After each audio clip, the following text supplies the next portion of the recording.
This year, we got multiple deers during deer season. I think 2 of my daughters got deer, and my husband did too. So we are stocked full of venison in our freezer.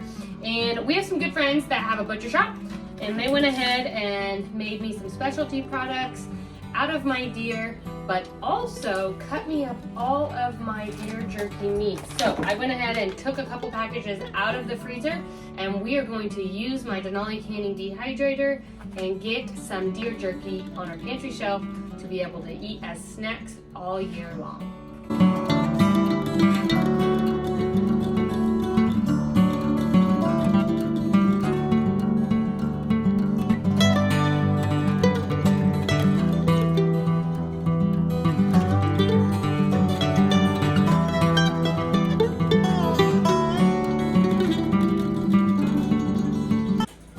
So my meat is all defrosted, and so my butcher did cut this already into strips for me, so I don't need to do that. If your deer meat or beef or whatever you're using and making into jerky needs to be cut, just cut them into thin strips. And go ahead and stick them right into a large bowl.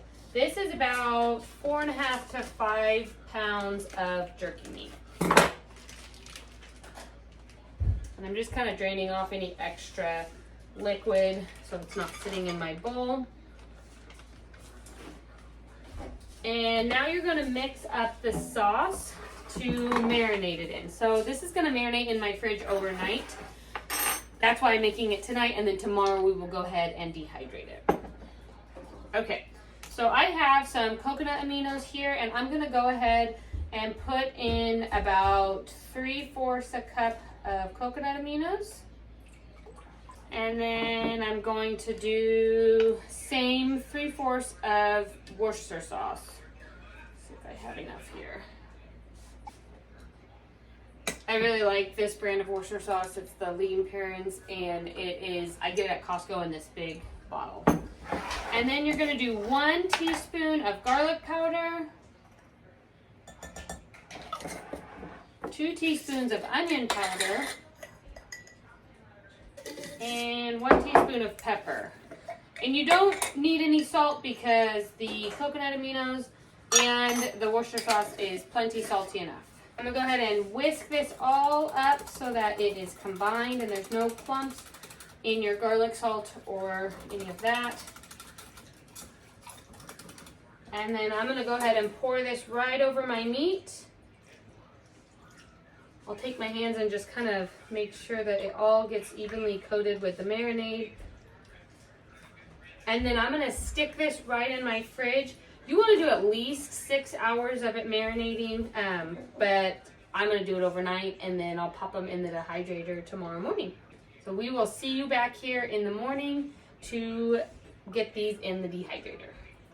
Okay, it's the next morning, and I'm over here with my dehydrator, and we're gonna get this meat all ready to go and get it into the dehydrator. So it has been marinating in the refrigerator overnight.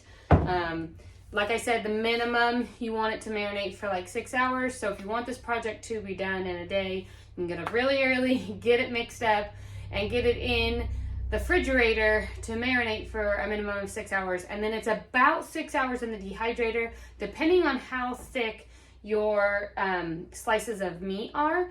If they're super thick, it may take longer, but you want to be really careful, because I made this mistake last year. Is I put it in for too long, and then it was brittle and it just kind of broke in half. You kind of want it to have a little bit of that chewiness still. So there is a fine line. I would say between 6 and 8 hours is typically how long you will do it. But if they're really thick pieces, it may have to be longer, so you'll just have to check. I went ahead and lined my trays with parchment paper here.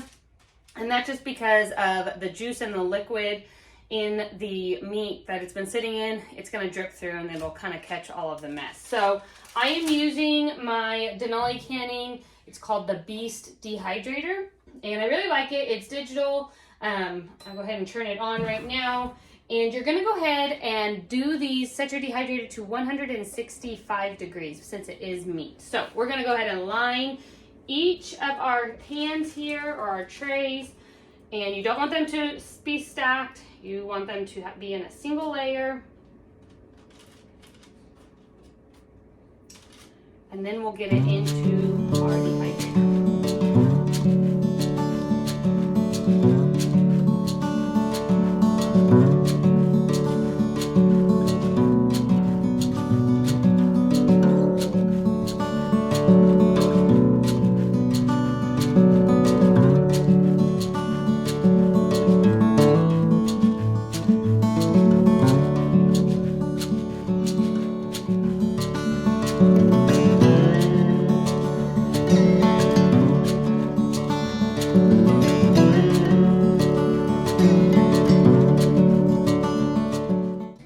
Okay, I have everything in my dehydrator now, and it is set to 167. So the Denali, I think previously I said 165, which is fine.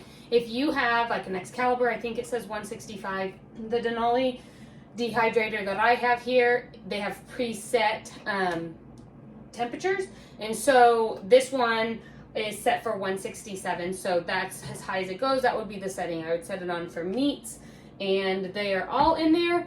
I'm gonna just watch it. The good thing about my Denali dehydrator is that it does have a timer. It's always set for 5-hour increments.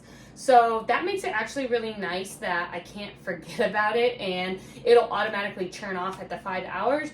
I'll come check it and I'll restart it back up again, likely for another couple hours. So the good thing about that is that I can't forget about it like I did last year. And I had really, really brittle jerky. It still got eaten, but it wasn't as good as it could have been. So this year I'm going for the less time so that we can have nice, good, chewy jerky. So I'll see you back here in about 6 hours and we'll test it to see if it's ready.